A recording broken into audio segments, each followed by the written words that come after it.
(2024년 5월 9일) 목요일, 오늘 하나님께서 우리에게 주시는 말씀은 사도행전 4장 32절에서 5장 11절까지의 말씀입니다. 믿는 무리가 한 마음과 한 뜻이 되어 모든 물건을 서로 통용하고 자기 재물을 조금이라도 자기 것이라 하는 이가 하나도 없더라. 사도들이 큰 권능으로 주 예수의 부활을 증언하니 우리가 큰 은혜를 받아 그 중에 가난한 사람이 없으니 이는 밭과 집 있는 자는 팔아 그 판 것의 값을 가져다가 사도들의 발 앞에 두매 그들이 각 사람의 필요를 따라 나누어 줌이라.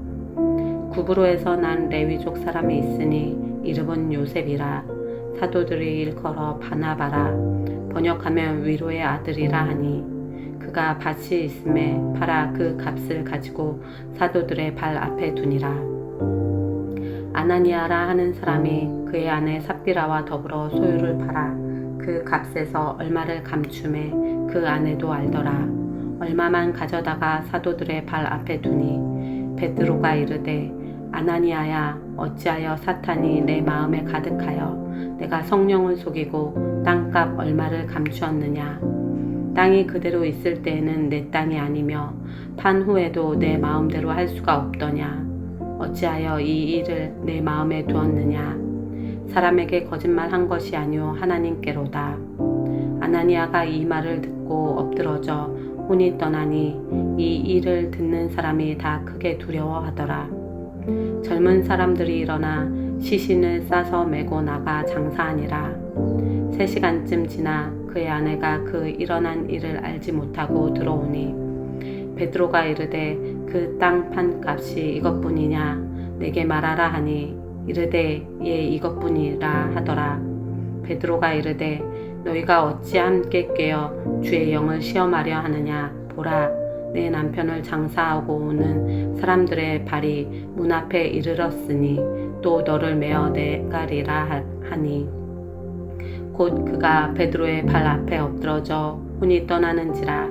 젊은 사람들이 들어와 죽은 것을 보고 메어다가 그의 남편 곁에 장사하니 온 교회와 이 일을 듣는 사람들이 다 크게 두려워하니라. 할렐루야. 오늘도 새로운 하루 하나님의 말씀으로 시작하는 우리 성도님들을 주님의 이름으로 사랑하고 축복합니다. 오늘 읽은 본문의 말씀 사도행전 4장 32절에서 마지막 부분, 그리고 5장 11절, 5장 전반부의 부분의 말씀은 두 가지의 상반된 이야기가 나타나 있는 본문입니다. 앞부분 4장 마지막 부분은 초대교회가 자기의 물건을 서로 나누며 통용했던 그 모습에 이어서 이 유무상통한 자기의 재산을 다 팔아서 나누며 그렇게 초대교회의 아주 아름다운 모습을 보여주는 반면에 5장 전반부의 말씀은 공동체를 기만하고 성령을 속인 이 아나니아와 삽비라 부부의 이야기가 담아져 있습니다.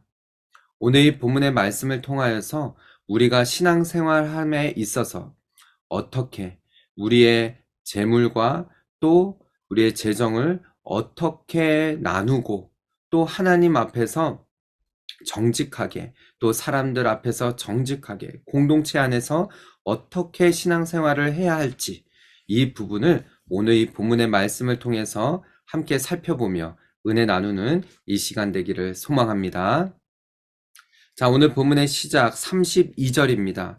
믿는 무리가 한 마음과 한 뜻이 되어 모든 물건을 서로 통용하고 자기 재물을 조금이라도 자기 것이라 하는 이가 하나도 없더라. 자, 이 초대교회 가운데에 자기의 물건을 서로 나누고 통용했다라는 것이 그거죠. 그리고 한 마음 한 뜻이 되어졌다라는 것이 정말 중요합니다. 여러분, 공동체가, 교회 공동체, 이 신앙 공동체가 한 마음이 되어져야 하고 한 뜻이 모아져야 합니다. 우리가 무슨 물건을 나누고 또 이 초대교회처럼 우리의 물건을 나눠야 됩니다. 여기에 초점이 맞춰지는 것이 아니라 우선은 한 마음, 한 뜻이 되어지는 것이 중요한 것이죠. 예수 그리스도의 마음을 함께 품고 하나님의 뜻을 바로 알아서 그 뜻을 가지고 서로 마음을 나누고 또 재정이나 물건들을 나눌 수 있는 이러한 공동체가 되어져야 하는 것이죠. 즉 무엇이 먼저인가 라는 것을 바로 알아야 한다라는 것입니다. 그래서 초대교회 성도들은 자기의 재물을 조금이라도 자기 것이라 여기는 사람이 없었다라는 거예요. 그 이유가 바로 한 마음, 한 뜻이었다라는 것이죠. 또한 사도들이 큰 권능으로 주 예수의 부활을 증언하니 무리가 큰 은혜를 받아 그 중에 가난한 사람이 없으니 이는 밭과 집 있는 자는 팔아 그 판 것의 값을 가져다가 사도들의 발 앞에 두고 그들이 각 사람의 필요를 따라 나누어 주었다라고 하고 있어요. 이렇게 은혜가 부어져야 자기의 것을 정말 아낌없이 나눌 수 있다라는 것이죠. 그렇다면 이 시대에는 그런 은혜가 없느냐? 여러분, 우리가 기도해야 합니다. 이 시대에 정말 우리 가운데 무엇이 필요한가?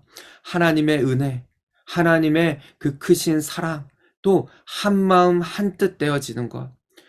이 시대도 초대교회 때와 같이 뭐 다 나눠야 된다. 이런 말이 아닙니다. 정말 우리 가운데 하나님의 은혜가 있느냐? 예수 그리스도의 그 은혜가 있느냐? 이것이 중요한 것이죠. 초대교회 때는 그렇게 은혜와 사랑이 넘쳐나고 한마음 한뜻이 되었기 때문에 이러한 일이 가능했다라는 것이죠. 그 중에 어떤 사람이 있었습니까? 구브로에서 난 레위족 사람이 있으니 이름은 요셉이라 사도들이 일컬어 바나바라 번역하면 위로의 아들이라 라고 했어요. 이 바나바가 바로 바울과 1차 전도여행을 했던 그 인물이죠. 이 바나바가 어떻게 했습니까? 그가 밭이 있음에 팔아 그 값을 가지고 사도들의 발 앞에 두었다라고 했어요. 이렇게 초대교회 가운데 은혜가 풍성하여서 한마음 한뜻이 되어서 아름다운 공동체의 모습이 있었던 반면에 이 5장으로 넘어와서는 아나니아와 삽비라의 이야기가 나옵니다. 자, 보십시오. 이 부분은 이제 반대되어지는 예입니다. 아나니아라 하는 사람이 그의 아내 삽비라와 더불어 소유를 팔아 그 값의 얼마를 감추었던 것이에요. 아나니아와 삽비라는 이 초대 교회 때 자기의 것을 밭을 팔고 자기의 전 재산을 팔아서 나누는 사람들의 모습을 보면서 이들 안에 무슨 마음이 있었습니까? 우리도 그래 그렇게 해서 인정을 받자. 우리도 존경을 받자. 이런 마음이 있었던 것이죠. 그런데 문제는 그 마음 때문에 얼마를 팔아서 값을 팔고 그 얼마를 감추었다라는 것입니다. 부부가 함께 이 부분에 공동체를 속이고 성령님을 속였다라는 거예요.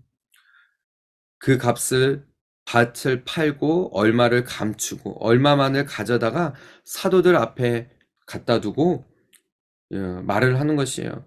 베드로가 말하죠. 아나니아야, 어찌하여 사탄이 내 마음에 가득하여 내가 성령을 속이고 땅값 얼마를 감추었느냐. 땅이 그대로 있을 때에는 내 땅이 아니며 판 후에도 내 마음대로 할 수가 없더냐. 어찌하여 이 일을 내 마음에 두었느냐. 사람에게 거짓말한 것이 아니고 하나님께 거짓말을 했다라고 했어요. 그래서 이후에 어떤 일이 일어나죠? 우리가 다 알다시피 아나니아가 그 자리에서 죽게 되어집니다. 그리고 나서 아나니아는 사람들의 손에 이끌려서 시체가 버려지는 곳으로 장사되어지는 곳으로 옮겨갈 때 아내인 삽비라도 그때 얼마 되지 않아서 한 3시간, 7절에 나오죠. 3시간쯤 지나서 그 아내가 돌아왔을 때 또 베드로가 물었지만은 이 삽비라 역시 속이고 거짓말을 했어요. 그 자리에서 삽비라도 죽임을 당합니다. 그렇게 했을 때 10절에요. 곧 그가 베드로의 발 앞에 엎드려져 혼이 떠나는지라 젊은 사람들이 들어와 죽은 것을 보고 메어다가 그의 남편 곁에 장사를 하게 된 것이죠. 온 교회가 이 일을 듣고 사람들이 크게 두려워했다라고 오늘 본문은 말하고 있습니다. 어떤 이들은 오늘 본문의 말씀을 듣고 읽고 너무한 거 아니냐, 어떻게 그 자리에서 바로 죽어나가느냐, 죽일 수 있느냐, 이것은 너무한 거 아니냐라고 말하는 사람들이 있습니다. 그런데 여러분, 우리가 기억해야 할 부분이 있어요. 여러분, 하나님은 물론 우리가 거짓말을 하고 성령님을 속일 때 바로 그 자리에서 심판하시는 하나님 아니십니다. 그런데 이 당시의 초대교회 가운데 이런 분위기 가운데 아름다운 공동체를 파괴하는 이런 아나니아와 삽비라가 어떻게 보면은 이 아주 본이 되어지는, 그러니까 이것은 아름다운 본이 아닌 이런 공동체를 파괴하는 그런 예시로 하나님께서 보여주시는 것이죠. 그렇다면 여기서 우리가 얻을 수 있는 교훈은 무엇일까요? 여러분, 우리가 거짓말을 하거나 무엇을 속일 때 그 자리에서 심판을 받지 않는다는 것이 얼마나 감사한 일입니까? 그러기에 우리는 정말 두렵고 떨리는 마음으로 내가 성령님을 속이는 일을 두려워하고, 정말 이 초대교회의 아름다운 공동체, 이 시대에도 우리 교회가, 우리 공동체가 하나님 보시기에 정직하게 아름답게 속이지 않고 그렇게 공동체가 세워져 나아가려면은 한 마음 한 뜻이 되어져야 하고, 또한 성령님을 속이지 않고 하나님을 두렵고 떨리는 마음으로 바로 섬겨야 한다라는 것이죠. 오늘 본문이 그것을 말해주고 있는 것입니다. 사랑하는 우리 성도 여러분, 저와 여러분, 우리 모든 공동체가 오늘 이 말씀을 두렵고 떨리는 마음으로 받아서 정말 이 땅 가운데에서 우리가 주님의 크신 은혜를 받고 이 땅에서도 사도행전의 역사를 이루어 나아가는 그런 저와 여러분, 우리 모든 성도들, 우리 아름다운 공동체 오버플로잉 처치 되기를 주님의 이름으로 축복합니다.